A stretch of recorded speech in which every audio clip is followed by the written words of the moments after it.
Great to see everybody. Great to see you. I'm glad to see the revolution is continuing. Well, we have first seen some of the results of the revolution of a few years ago, and that was last year's election. I understand we had a few new members sent to Congress, and we have you to thank you for. But I do want to take a moment to take a little special privilege and say we also had a new senator from Kentucky, and we like that too.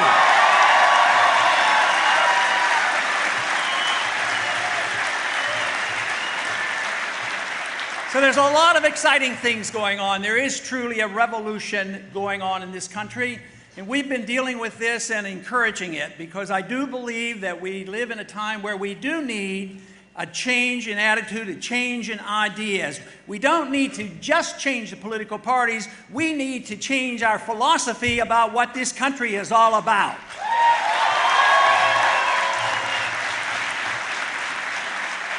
You know, this past week we had a pretty good victory for the freedom movement. We had a vote come up all of a sudden under suspension, and it had to do with the Patriot Act. And the Patriot Act we know has nothing to do with patriotism. They always name it opposite of what it is. The Patriot Act is literally the destruction of the Fourth Amendment. That's what it's all about.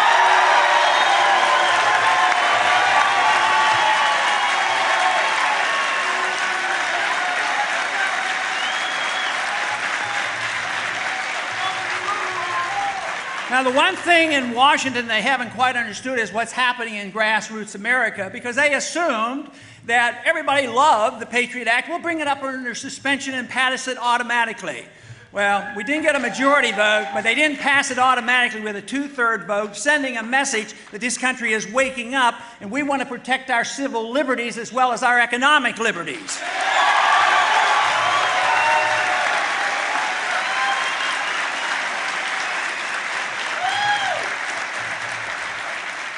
This week I was scheduled to be on a financial program. I've been on a few of those lately, talking about things like the Federal Reserve and a few other things. But I never got around to talking about this program this week about the Federal Reserve because all of a sudden there was a speech given by Mubarak about his potential resignation. Of course, he resigned today. So that was the subject. But a lot of people now say, what should our position be? What should our position be about finding the next dictator of Egypt? And I would say we need to do a lot less, a lot sooner, not only in Egypt, but around the world.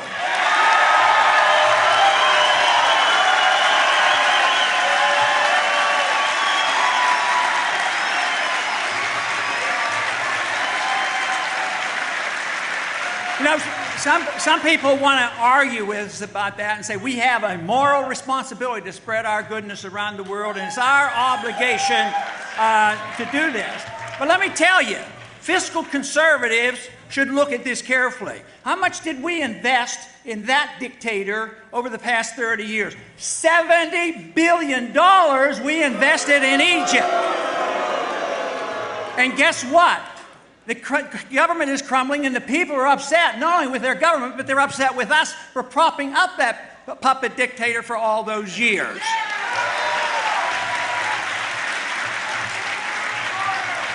Now, to add insult to injury, where do you think the money went? To Swiss bank account. That family, the Mubarak family, has 40, 50, 60 billion dollars, nobody knows, stashed away in other countries, other areas of your money, and that is true. Now, you know, it used to be that conservatives were against foreign aid. I'm still against foreign aid for everybody.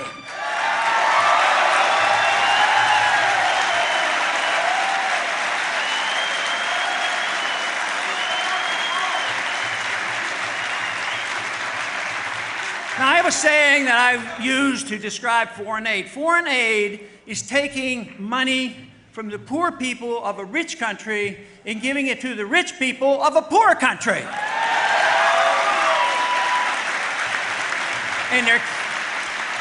And there can't be a better example of that than what we did with Egypt. We took money from you, made people poorer, it contributed to our debt, billions and billions of dollars, and all we get is chaos from it and instability. There's nothing wrong with what the founders talked about. They talked about having friendships and trading, getting along with people, and staying out of the entangling alliance in the internal affairs of foreign nations when it's none of our business.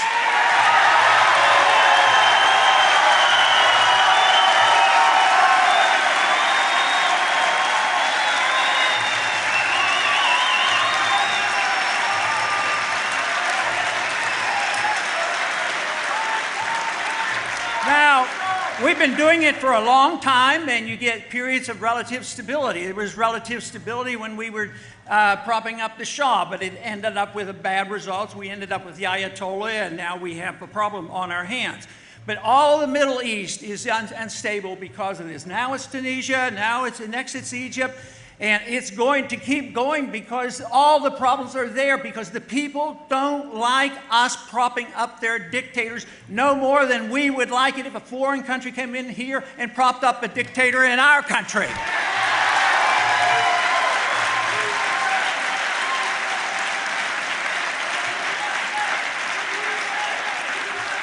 But the real danger is that this will most likely spread, and when it gets to Saudi Arabia and there's disruption there, then you are going to see some real problems. And it will be a partial consequence of our flawed foreign policy, and temporary stability does not guarantee stability that we need around the world. And besides, we just flat out don't have the money, and we shouldn't be doing it.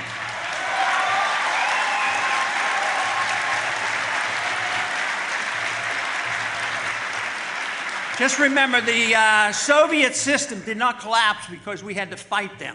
They collapsed for economic reasons. Guess where their final plunge was on their empire?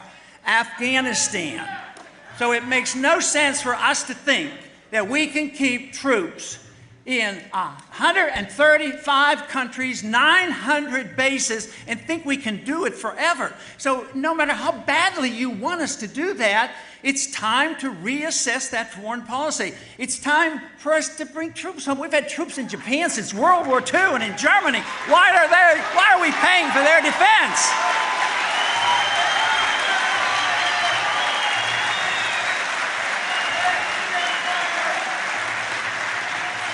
Now, you know, there's been a lot of talk about the budget deficit, and that's something that I was concerned about, you know, just a few years back, like 1976.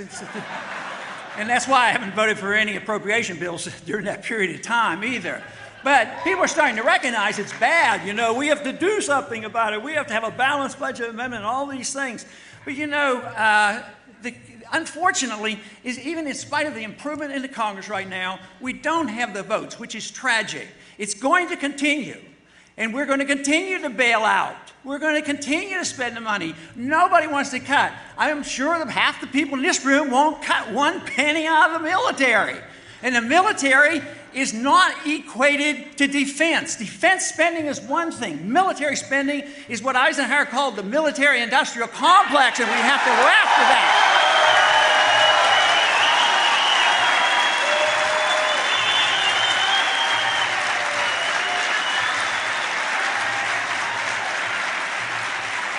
Let's say government, as you all, I am sure, would agree, is out of control, and it's very hard for us to get a handle on it.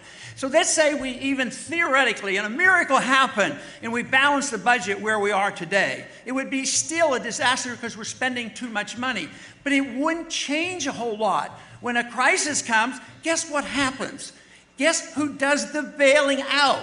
The Federal Reserve used $4 billion to pass out without congressional approval, and most people say, oh, well, that's the Federal Reserve's job to do that. No, it is our job to check up and find what the Federal Reserve has done, audit them, and find out who their buddies are that they're taking care of.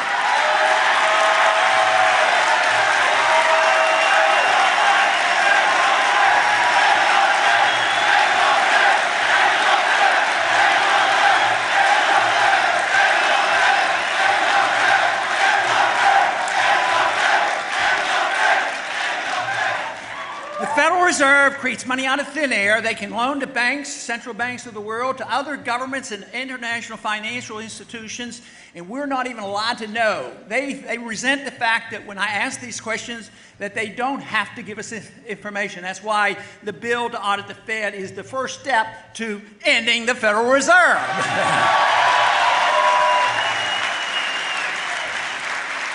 But the Federal Reserve will end itself because they will destroy the dollar. Since the Fed came into existence since 1913, they've eliminated 98% of the value of the 1913 dollar, and it's continual erosion. They pumped up at first when the crisis hit $1.2 trillion, another $600 billion, and believe me, there is an economic law that says you just can't continue to do this. So Congress has a responsibility. They should cut back, but Congress has a responsibility to protect the value of the currency, and that means that we have the moral and the legal authority to put checks on the Federal Reserve System.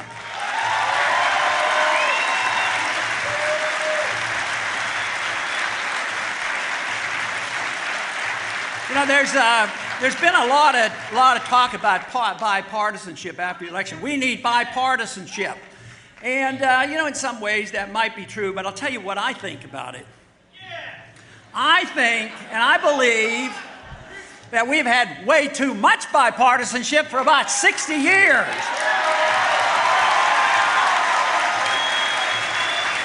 You know, we have bipartisanship on medical care. You say, yeah, you know, the current administration has given us bad new medical care, but what is done on the other administration? We've been involved for a long time.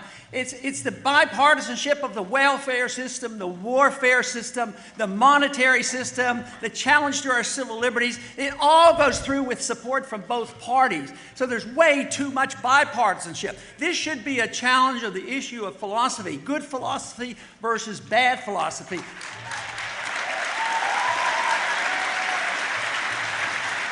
And when you can agree on something, you should make coalitions with whomever will agree with you and come together. But I'd like to see some bipartisanship, though. What I would like to see is take those big government conservatives who love to spend money and never cut their efforts and their spending, and get the big government liberals where they want to spend and never want to cut, and let them get together and say, you know, it's time, you know, this deficit is good. Let's have a little bit of bipartisanship and cut both.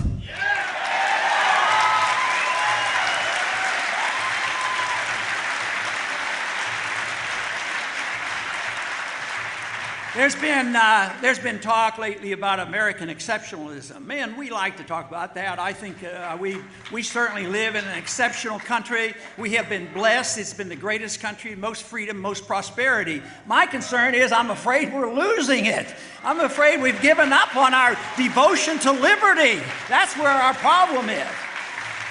But, you know, where I think we go astray on this exceptionalism is there's some people, and sometimes they're referred to as neoconservatives, and they're sort of neo-Jacobins, where they believe that we have this moral responsibility to use force to go around the world and say, you will do it our way or else. Well, force doesn't work. It never works.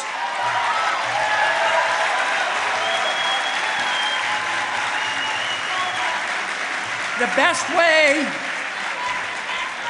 best way to get people to act more like us if we're doing a good job is for us to have a sound economy, a sound dollar, treat people decently, have a foreign policy that makes common sense, treat people like we want to be treated, and then maybe they would want to emulate us and say, freedom does work and we ought to try it. But we can't force it on other people. You know, there's one general rules about what we should expect from government. There is, the First Amendment is a great amendment. Freedom of expression is protected. The government shall write no laws in reference to our freedom of expression. It doesn't say that we're to have an expression of only the non-controversial ideas. It's freedom of expression. Now, most people are pretty good on the First Amendment, but where they slip up is they say the government should write no laws about the freedom of activity. So they want to the liberals want to talk about how to regulate your economic activity and how you spend your money, and others want to regulate your personal lifestyle. But government should not be regulating us, and we should adapt one other principle for that to work. We should all swear off the use of violence against our neighbors, our friends, or our other countries.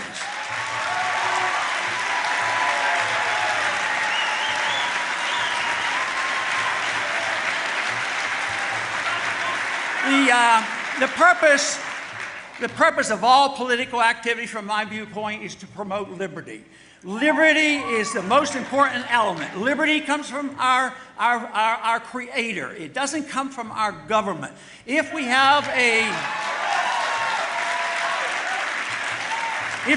a free society, we can go about our business and do our very best, work toward virtuous things and work toward excellence. When government takes over the role of making us virtuous and making us excellent and redistributing the wealth, they only do it at the expense of liberty, and that's why we're in such terrible shape today, is because we've allowed the government to be so much involved. Government should never be able to do anything you can't do.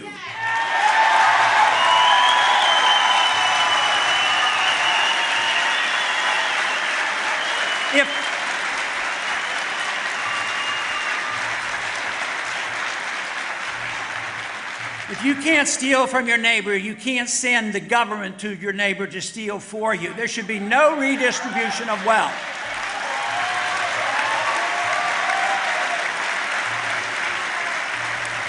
The exciting things that are happening today and gets me energized is coming to events like this and meeting with the young people and going to the campuses and finding out what Young Americans for Liberty have done. And believe me, the ideas and the principles of liberty are alive and well in the next generation, and there's every reason in the world for us to be optimistic about what's coming.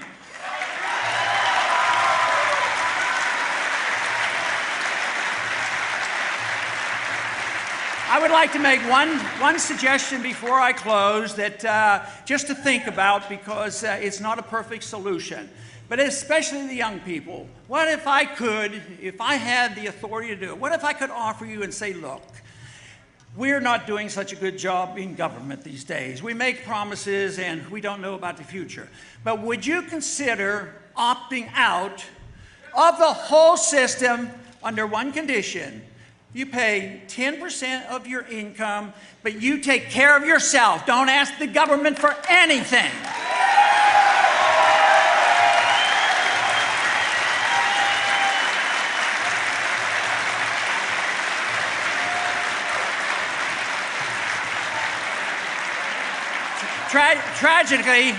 Tragically, you're probably going to have the opportunity, because government is in the process of failing and they can't deliver on the goods, just as the Soviets couldn't deliver the goods and maintain their own power. We will have those same problems domestically, and we face serious economic problems as this dollar crisis evolves. But let me close with comments from Sam Adams. He says, don't worry about it if we're not a majority. All we need is a minority keen on spreading the brush fires of liberty in the minds of men.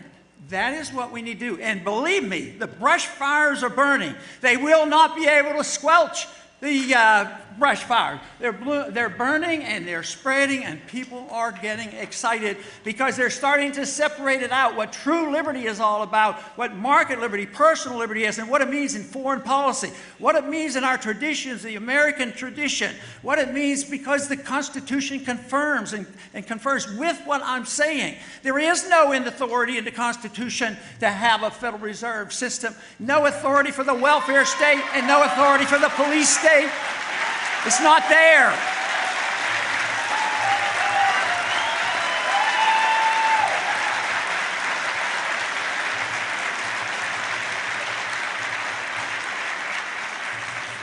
So we should all assume personal responsibility for promoting the ideals of liberty. And one thing that Samuel Johnson always advised when they were in the dire consequences of the problems of the revolution, he said, we cannot present long faces to the people, the colonists at that time, because it will make them realize how tough things are.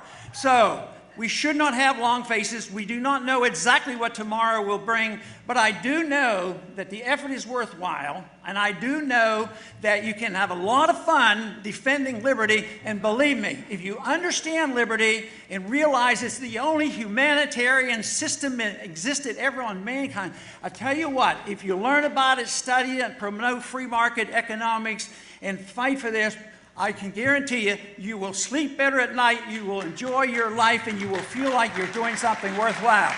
Defend liberty.